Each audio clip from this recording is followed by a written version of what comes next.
आज ये अपनी क्लास है 7वीं क्लास है, ठीक है। आज 7th क्लास है अपनी। तो अपन ने जो पिछली क्लास में पढ़ा है एक बार उसको रिव्यू कर लेते हैं। अपन ने पिछली क्लास में पढ़ा था मैदान का प्रादेशिक वर्गीकरण, ठीक है। प्रादेशिक वर्गीकरण के अंदर अपन ने जो ये मैदान है उस मैदान को कई भागों में बांटा था, जैसे पंजाब हरियाणा का मैदान, राजस्थान का मैदान, गंगा का मैदान और ब्रह्मपुत्र का मैदान। जैसा कि आप देख पा रहे हैं इस मैप के अंदर अपन ने अलग अलग भागों में इस मैदान को डिवाइड किया था, जिसमें अपन ने पंजाब व हरियाणा का जो मैदान है उसको अपन ने पढ़ लिया था। आज जो अपन पढ़ने वाले हैं वो है राजस्थान का मैदान। तो आज की जो अपनी हेडिंग होगी वो होगी राजस्थान का मैदान। तो आप हेडिंग डाल लीजिए। आज अपन शुरुआत करेंगे राजस्थान के मैदान से। तो अपना जो सेकंड नंबर है, ठीक है, इसको आप पॉइंट लिखिए, राजस्थान का मैदान। हेडिंग होगी राजस्थान का मैदान। अब राजस्थान के मैदान की क्या खासियत है उसको अपन आज पढ़ने वाले हैं, ठीक है। तो इसका जो विस्तार है, सबसे पहले अपन इसके विस्तार को देखते हैं। तो इसके विस्तार की बात करें तो इसका विस्तार उत्तर में 75 सेंटीमीटर की समवर्षा रेखा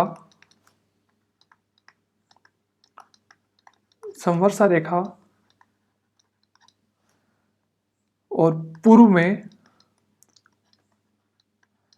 में अरावली,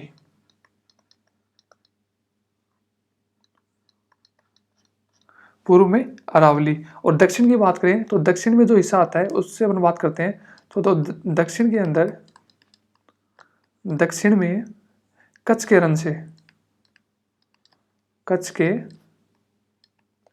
रन, ठीक है। और पश्चिम की बात करें, पश्चिम में भारत पाकिस्तान की जो अंतर्राष्ट्रीय सीमा है वहां तक,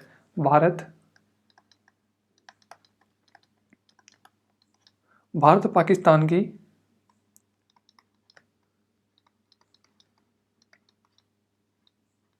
सीमा के द्वारा, भारत पाकिस्तान की सीमा के द्वारा, ठीक है, सीमांकित मैदान का जो कुल क्षेत्रफल है, मैदान का कुल क्षेत्रफल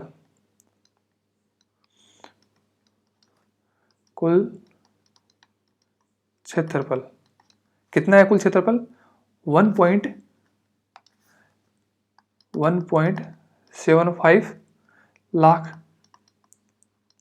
वर्ग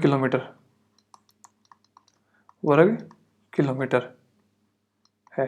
तो ये जो अपन ने सीमा तय की है, इस चारों तरफ की सीमाओं के बीच के अंदर जो मैदान है उसे अपन जिस नाम से जानते हैं वो है अपना राजस्थान का मैदान, ठीक है।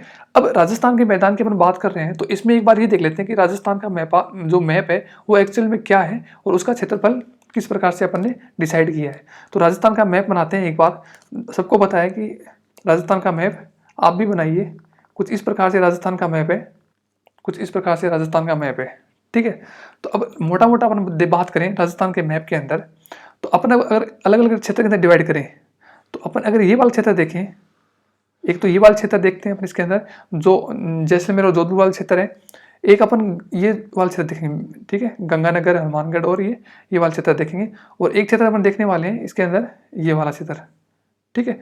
और फिर इसके अंदर एक अरावली आ जाती है। अरावली का जो क्षेत्र है वो यहाँ से लगभग ऐसे है, ठीक है। ये अरावली का क्षेत्र ऐसे है यहाँ से, ठीक है। उत्तर पूर्व से लेके दक्षिण पश्चिम के अंदर जो अरावली का विस्तार है वो कुछ इस प्रकार से अरावली का क्षेत्र है, ठीक है। तो एक बार इसको आप नोट कर लीजिए, इसका नाम लिख लीजिए। जैसे ये वाला क्षेत्र है इसको अपन बोलते हैं घग्गर का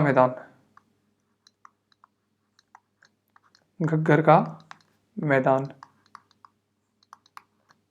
ठीक है। और ये वाला जो क्षेत्र है इसको अपन बोलते हैं शेखावाटी का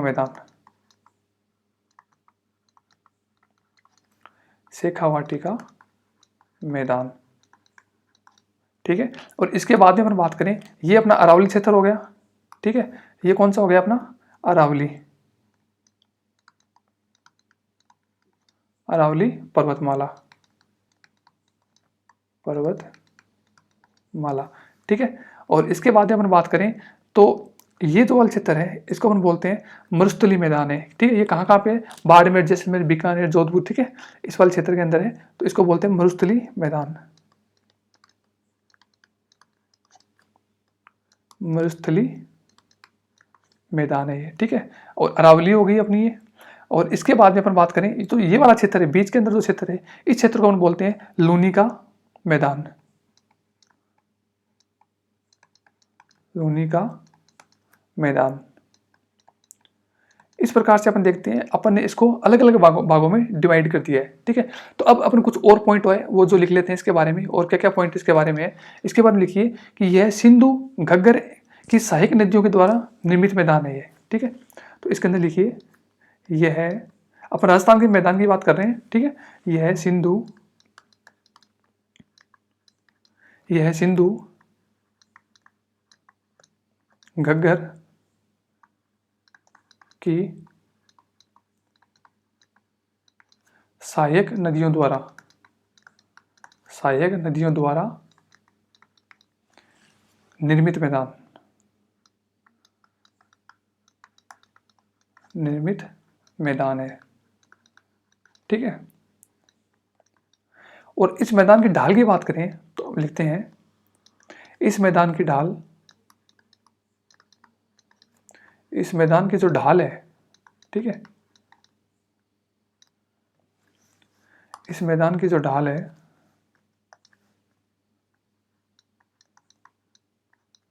इस मैदान की जो ढाल है वो है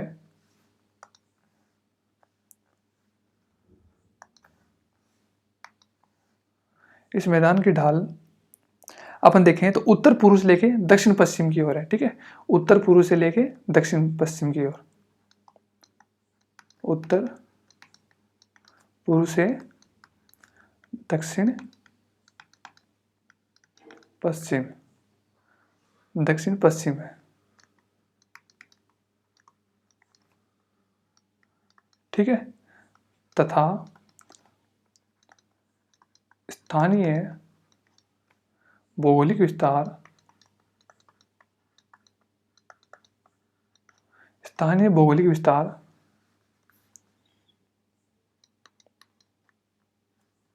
स्थानीय भौगोलिक विस्तार के आधार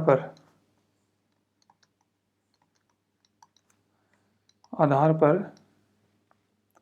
इसको क्या है, 4 भागों में बांटा गया है, ठीक है। 4 भागों में बांटा गया है, ठीक है। तो अपन अगर बात करें तो इसको 4 भागों में आगे बांटा हुआ है। कौन कौन से 4 भाग हैं वो अपने देखा कि वो 4 जो मैदान है वो कौन सा है। एक तो घग्गर का मैदान हो गया, एक मरुस्थली मैदान हो गया, एक शेखावाटी का मैदान हो गया, और एक लूनी का मैदान हो गया। तो इस प्रकार से इसको आगे 4 भागों में बांटा है, किसको, राजस्थान के मैदान को। तो अब अपन एक एक करके ये मैदान पढ़ने वाले हैं, कौन से हैं। तो पहला आप पॉइंट लगाइए, पहली आप हेडिंग लगाइए, अपन पढ़ेंगे घग्गर का मैदान, घग्गर का मैदान अपन पढ़ने वाले हैं, घग्गर का मैदान। अब इस मैदान की क्या विशेषता है और ये कहाँ कहाँ इसका विस्तार है उसके बारे में अपन देखते हैं। अगर इस मैदान की बात करें तो इसका जो विस्तार है वो गंगानगर एवं हनुमानगढ़ में है, ठीक है। इसका जो अधिकतम विस्तार है वो कहाँ पे, गंगानगर और हनुमानगढ़ में। तो लिखिए, इसका विस्तार गंगानगर एवं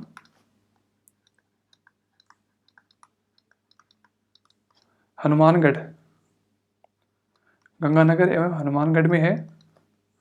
और ये कौन सा क्षेत्र है, जो इंदिरा गांधी क्षेत्र है ना, इंदिरा गांधी जो कमांड क्षेत्र है वहाँ पे विकसित होने के कारण इस क्षेत्र में क्या होता है, गन्ना जैसी नकदी फसल होती है, ठीक है। ज्वार, बाजरा, मक्का जैसे मोटे अनाज भी यहाँ पे उपलब्ध होते हैं, ठीक है, कृषि की जाती है उनकी। तो अपन इसमें आगे लिखने वाले हैं, इंदिरा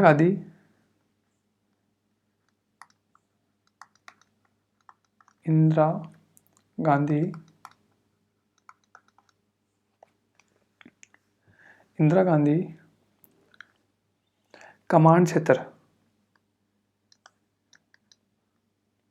इंदिरा गांधी कमांड क्षेत्र विकसित होने के कारण, आपको पता है राजस्थान के उत्तर पश्चिम में गंगा नदी का क्या है, प्रवाह है, ठीक है। विकसित होने के कारण होने के कारण इस क्षेत्र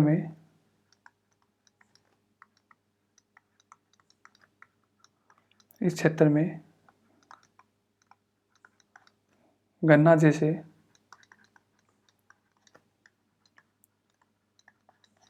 नकदी फसल तथा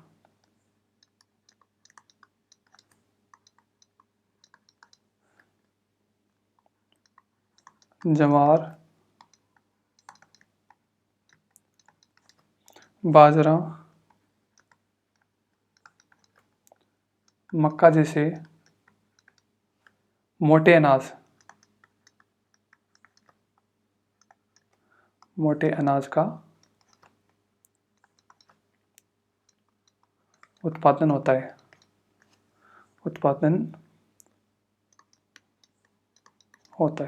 ठीक है, तो ये अपने पढ़ी घग्गर का जो मैदान है उसकी विशेषता। अब अपन जो नेक्स्ट मैदान पढ़ने वाले हैं, अपन 4 भागों में बांटा था। पहला अपने घग्गर का मैदान पढ़ लिया। सेकंड अपन बात करने वाले हैं वो है मरुस्थली मैदान। तो अब लिखिए मरुस्थली मैदान। ये मैदान का विस्तार कहाँ है और इसकी क्या विशेषता है वो अपन नोट करते हैं। मरुस्थली जो मैदान है इसका विस्तार, इसके अगर अपन विस्तार की बात करें तो मुख्यतः इसका जो विस्तार है वो है, इसका जो विस्तार है वो अपन पाते हैं बाड़मेर में,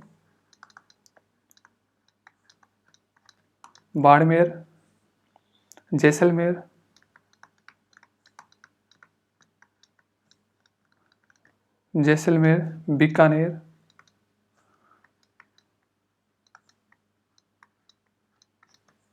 बीकानेर, जोधपुर।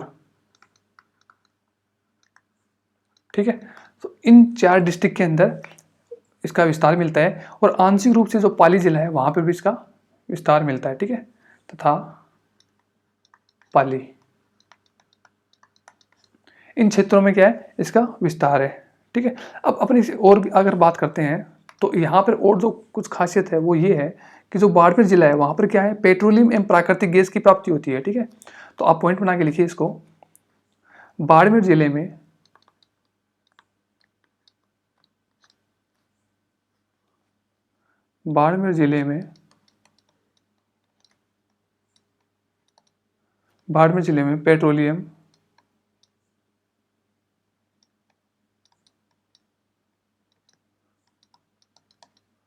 पेट्रोलियम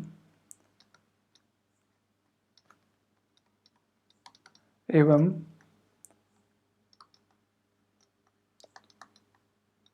प्राकृतिक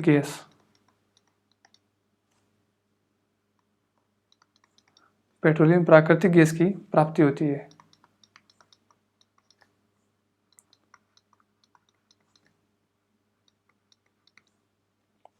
ठीक है, अब यहाँ पे कौन कौन से पेट्रोलियम प्राकृतिक गैस के जो क्षेत्र हैं वो कौन कौन से हैं, अगर उन क्षेत्रों की बात करें तो यहाँ पर कौन कौन से क्षेत्र हैं, अगर बात करें मंगला,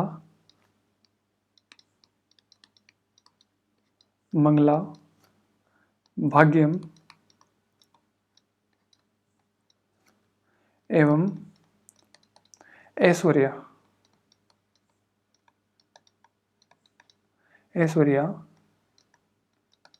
यहाँ के प्रमुख तेल क्षेत्र हैं।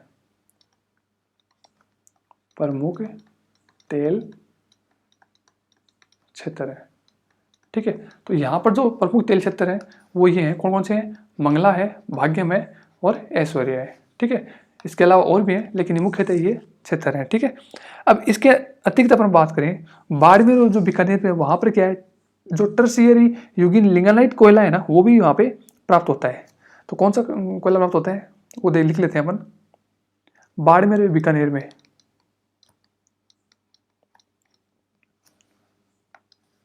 बाड़मेर एवं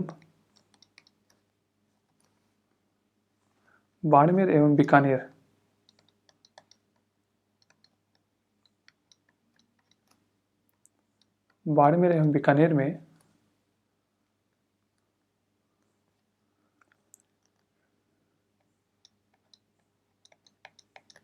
टर्शियरी यूगिन ट्रेसिजुकिन लिग्नाइट कोयला, लिग्नाइट कोयला, कोयला प्राप्त होता है, कोयला भी प्राप्त होता है।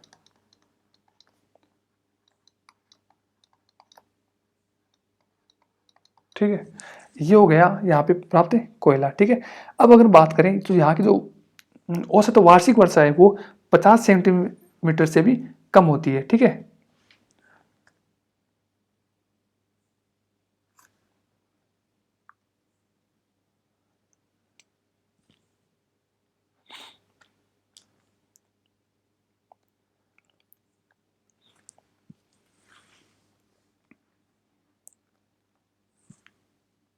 अब अपन बात करते हैं यहाँ वर्षा 50 सेंटीमीटर से भी कम होती है। ठीक है, अब अगर वर्षा कम होती है तो उसका यही है कि उसके बाद में जो यहाँ पर जो वनस्पति पाई जाती है वो कौन सी है, उष्णकटिबंधीय कंटीले वन पाए जाते हैं यहाँ पे। ठीक है, अतः यहाँ पर उष्णकटिबंधीय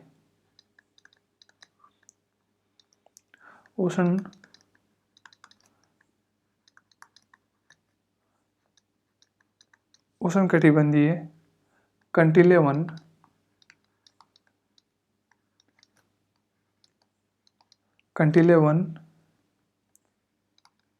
की प्राप्ति होती है।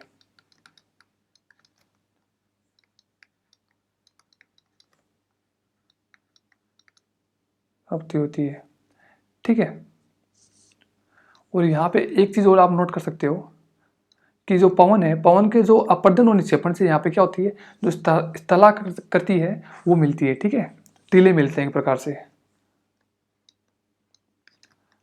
पवन के अपर्दन एवं निक्षेपण से यहाँ पर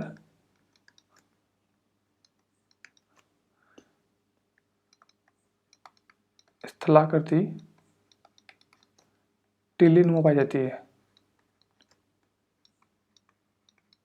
टीलीनुमा मिलती है। ठीक है, अब ये अपना दूसरा मैदान हो गया। ठीक है, घग्गर का मैदान पढ़ा, फिर अपन ने उसके बाद में मरुस्थलीय मैदान पढ़ा, और अब पढ़ने वाले जो लूनी का मैदान है वो अपन पढ़ने वाले हैं। तो अपनी जो नेक्स्ट हेडिंग है आप वो लगाइए लूनी का मैदान। और इसका लूनी का नाम क्यों रखा गया है, लूनी का नाम इसलिए रखा गया है क्योंकि जो यहाँ पे लूनी नदी बहती है उसी के ऊपर इसका नाम रखा गया है लूनी का मैदान। जिस क्षेत्र पे लूनी नदी बह रही है उस क्षेत्र को नाम दे दिया गया लूनी का मैदान।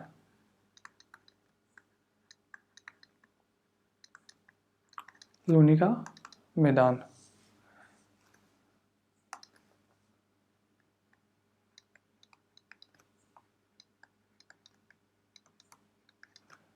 इस मैदान का विस्तार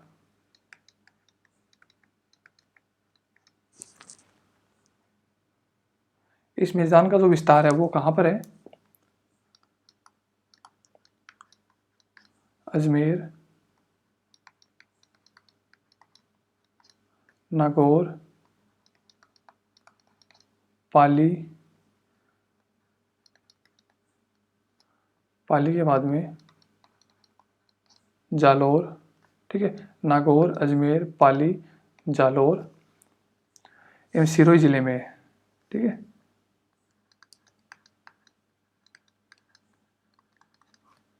सिरोही जिले में। ठीक है, इसका विस्तार मिलता है। और यहाँ की जो प्रमुख नदी है वो कौन सी है, लूनी नदी है। यहाँ की जो प्रमुख नदी है, इस क्षेत्र की जो नदी है वो नदी कौन सी है, लूनी नदी है, लूनी नदी है। ठीक है, अब अपन बात करें इसके अंदर, अब ये जो लूनी नदी है, ठीक है, जो वो निकलती कहाँ से है, वो अन्ना सागर जो झील के निकट जो नागपाड़ी है वहां से निकलकर कच्छ के रण में विलीन हो जाती है। तो आप इसमें नोट लगा लिखिए,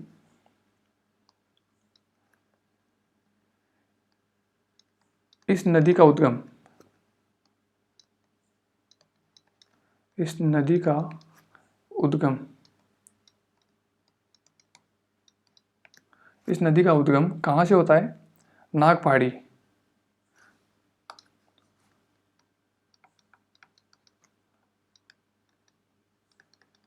नागपाड़ी से निकलकर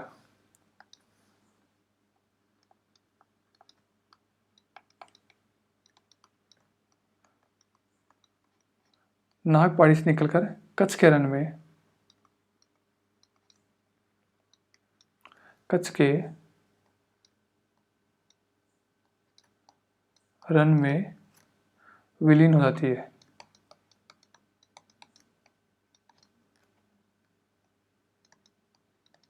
विलीन हो जाती है। ठीक है, अब अपन बात करें दूसरा जो अपन नेक्स्ट बात करते हैं वो है जो अंतिम जो मैदान आता है जिसको हम पढ़ने वाले हैं वो है शेखावाटी का मैदान, शेखावाटी का, शेखावाटी का मैदान। अब शेखावाटी का मैदान का विस्तार कहाँ पे है पहले तो वो देख लेते हैं। इसका विस्तार की अपन बात करें,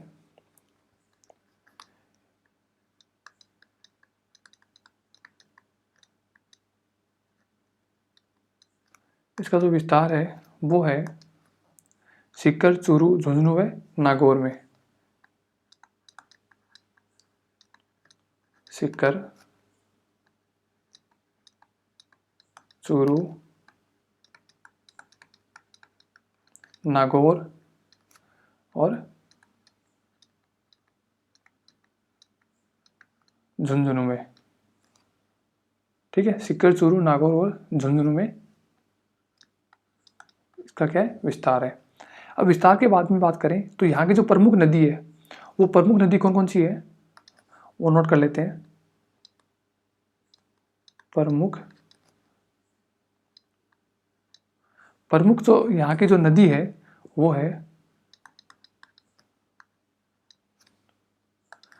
तो वहां पे है मंथा, रूपनगढ़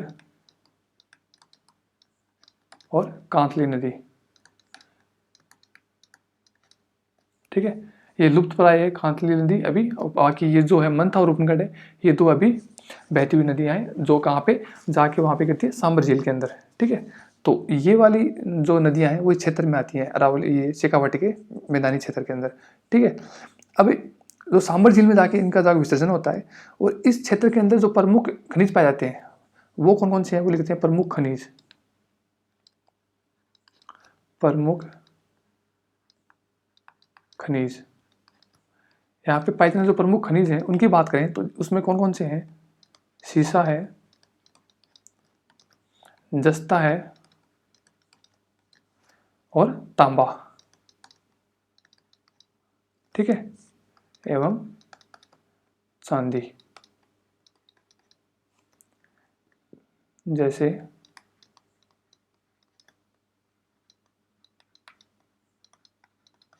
खनिजों की प्राप्ति होती है,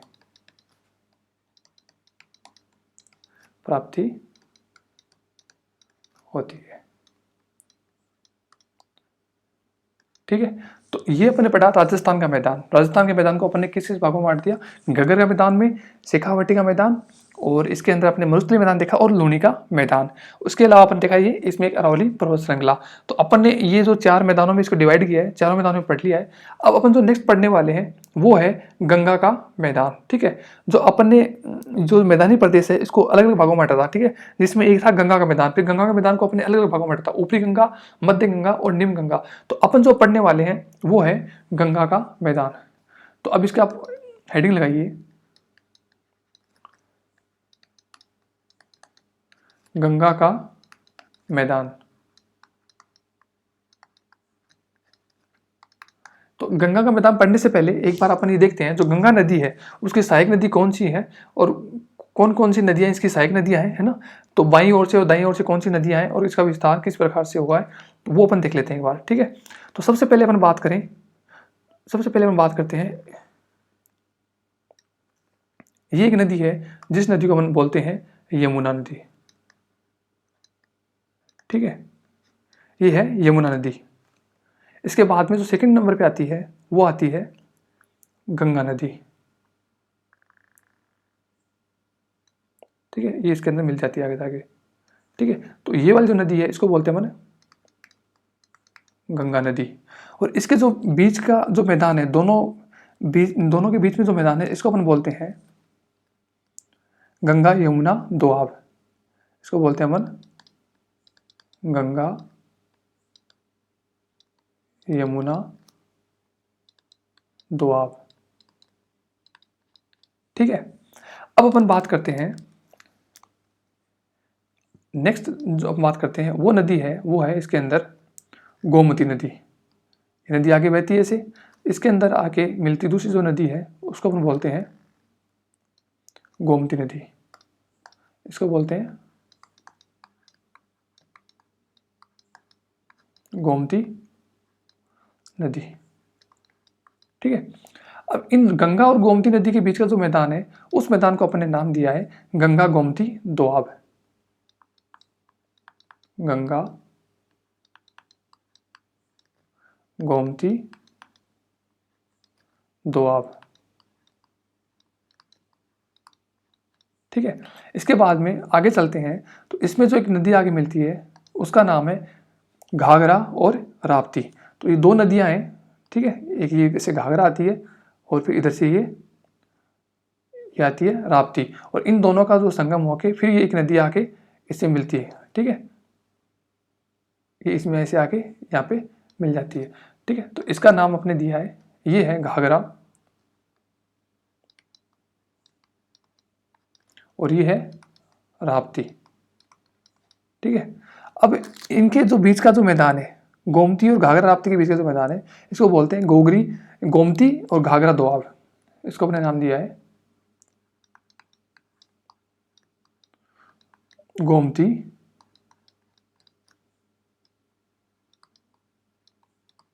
घाघरा का मैदान। इन दोनों के बीच का कौन सा, ये वाला जो क्षेत्र है, ठीक है। इसके अंदर कौन सा है, ये वाला जो क्षेत्र है, और इसके अंदर ये वाला क्षेत्र, ठीक है। अब अपन बात करते हैं इसके बाद में जो नदी आती है वो आती है गंडक नदी। तो गंडक नदी है वो इसमें आके आगे मिलती है, ये यहाँ पर आती है इसके अंदर एक, इसको अपने नाम दिया है गंडक नदी, ठीक है। इसमें आके गंडक नदी मिलती है, और इसका जो दोआब है इसको अपन बोलते हैं घाघरा गंडक दोआब। घाघरा गंडक दोआब, ठीक है। और इसके बाद जब अपन आगे चलते हैं तो गंडक के बाद में जो नदी आती है वो एक वितरिका और है, इसके अंदर आके मिलती है। वो दो नदियां हैं आपस में, कमला और कोसी, ठीक है। तो एक नदी इधर से आके आती है इसमें से कमला, और ये होगी कोसी, और ये दोनों मिलकर आके इसके अंदर इसमें आगे मिल जाती है जाकर, ठीक है। तो अपन जो फर्स्ट है इसको अपने नाम दिया है, ये है कमला, ठीक है। और जो ये वाली नदी है इसको नाम दिया है कोसी, ठीक है। ये कमला हो गई और ये कोसी हो गई, ठीक है। अब इसके जो बीच का जो मैदान है, इस मैदान को नाम दिया गया है मिथिला का मैदान। मिथिला का मैदान, ठीक है। इसको मिथिला का मैदान नाम दिया गया है, लेकिन गंडक और जो कमला के बीच में इसे नाम दिया गया है गंडक कोसी दोआब। गंडक कोसी दोआब, ठीक है। इस प्रकार से आपने देखा कि ये नदियों का जो क्रम है इस प्रकार से। अब अपन बात करते हैं इन नदियों में एक नदी इसमें यहाँ आगे मिलती है, जो राजस्थान से वो बहती हुई निकलती है, इसका नाम है चंबल। और इस चंबल के अंदर दूसरी नदी का आगे मिलन होता है, ठीक है, आगे मिलती है, उसका नाम है बनास।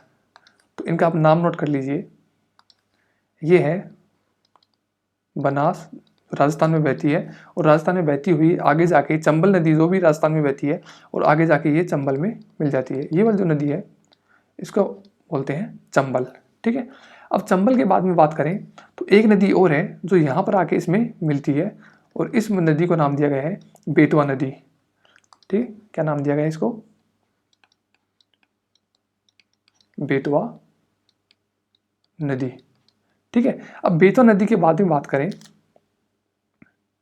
तो उसके बाद में बात करें तो इसके अंदर एक नदी आके मिलती है जो गोमती और घाघरा का दोआब है, गोमती और घाघरा दोआब है, ठीक है। यहां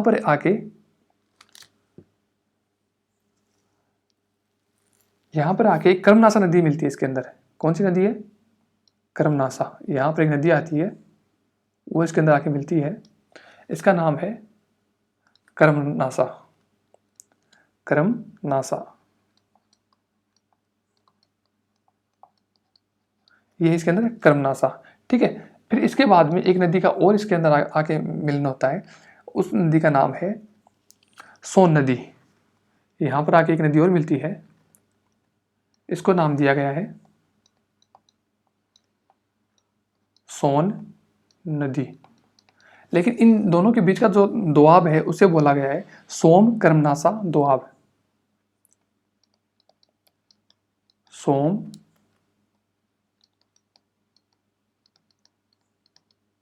कर्मनासा दोआब, ठीक है। ये वाला है क्षेत्र। इसके बाद में इसमें एक नदी और मिलती है, उस नदी को नाम दिया गया है फल्गु नदी, ठीक है। वो नदी इसमें आकर यहां मिलती है और उस नदी का नाम दिया गया है फल्गु नदी,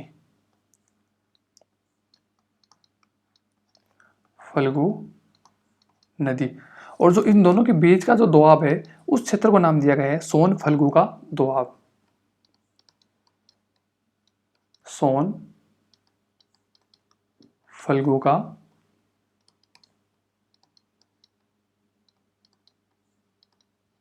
सोन फल्गु का दोआब, ठीक है। तो इस प्रकार से जो गंगा का मैदान है, अपन इस गंगा के मैदान को अलग अलग भागों में बांट के पढ़ेंगे। गंगा का ऊपरी मैदान, फिर मध्य मैदान और फिर निम्न मैदान गंगा का, ठीक है। और इन मैदान में जो गंगा की जो सहायक नदी है वो इस प्रकार से है गंगा, यमुना, गोमती, घाघरा, राप्ती, गंडक, कमला और कोसी, ठीक है। इसके बाद में है बनास, चंबल, बेतवा नदी, कर्मनासा, सोन और फल्गु नदी। तो अपन ने ये पढ़ लिया गंगा का जो मैदान है उसमें बहने वाली जो गंगा नदी है उस नदी और उसकी सहायक नदी के बारे में पढ़ लिया, ठीक है। अब अपन बात करेंगे गंगा के मैदान को अपने 3 भागों में बांटा था, ऊपरी गंगा का मैदान, मध्य गंगा का मैदान और निम्न गंगा का मैदान। तो अपनी जो अगली हेडिंग होगी वो पढ़ेंगे अपन ऊपरी गंगा का मैदान। आज की क्लास में अपन इतना ही पढ़ेंगे, अगली क्लास में अपन पढ़ेंगे ऊपरी गंगा का मैदान, ठीक है। आज के लिए इतना ही, थैंक यू।